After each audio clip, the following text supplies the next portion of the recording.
Hello friends, সবাই কেমন আছো? আমি সঞ্চিতা, সবাইকে আমার ভালোবাসা জানিয়ে আজকে ছোট্ট ব্লগটি শুরু করছি। তোমাদের সাথে অনেক দিন কথা হয়নি, আসলে আমি একটু ব্যস্ত ছিলাম। আর আমার মেয়ের এক্সাম চলছিল, অ্যানুয়াল এক্সাম। তো ওকে পড়ানো নিয়ে খুব টেনশনে ছিলাম। তো অনেক দিন তোমার অনেক দিন ভিডিও করা হয়নি, ভিডিও দেওয়া হয়নি। তো আজ ভাবলাম অনেক দিন পর একটু রিল্যাক্স হলাম, আমরাও টেনশন ফ্রি হলাম। আজ ছেলে মেয়েদের লাস্ট এক্সাম, ওরাও একটু টেনশন ফ্রি হবে।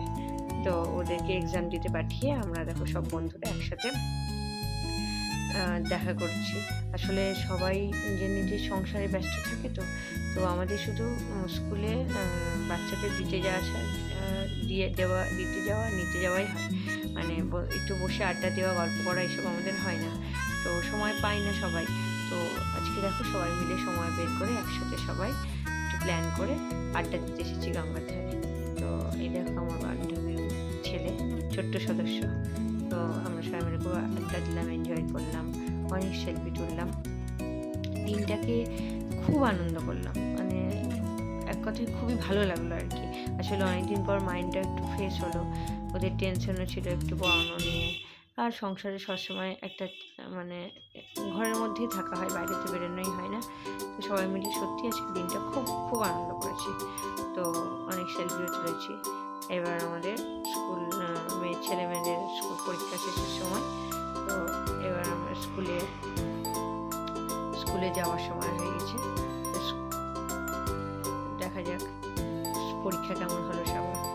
তো সবাই এলো, এসে দেখো সবাই ছবি তুললো, সবাই কতটা টেনশন ফ্রি হয়ে ছবি তুলছে, কত আনন্দ ওদের। আজ ওদের এক্সাম শেষ, ফাইনালি ক্লাস 3 কমপ্লিট হলো। তো ওরাও অনেক সেলফি তুলে নিল, এইসব বন্ধু বান্ধবীরা, এই যে বান্ধবী, আমার মেয়ে একটা বান্ধবী, সবাই মিলে ছবি তুলে নিল। তারপরে আমরা মাদার্স গ্রুপও কিছু ছবি তুলে নিলাম। তারপরে সবাই বাড়ি চলে এলাম।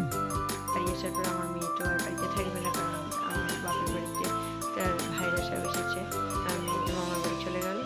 এই দেখো কত এনজয় করছে, আনন্দ করছে, নাচ করছে। দেখো অনেকদিন পর যেন কি বলবো, খাঁচা থেকে বেরিয়েছে পাখি, এরকম এত আনন্দ।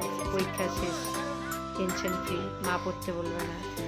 আর এই দেখো কত আনন্দ, এই তিন ভাই মিলে কত আনন্দ করছে দেখো। তো এইভাবেই আজকের দিনটা আমিও খুব ভালো কাটলাম, আমার মেয়েও তো খুব ভালোই কাটাচ্ছে দেখছোই। চলো, আমার পরে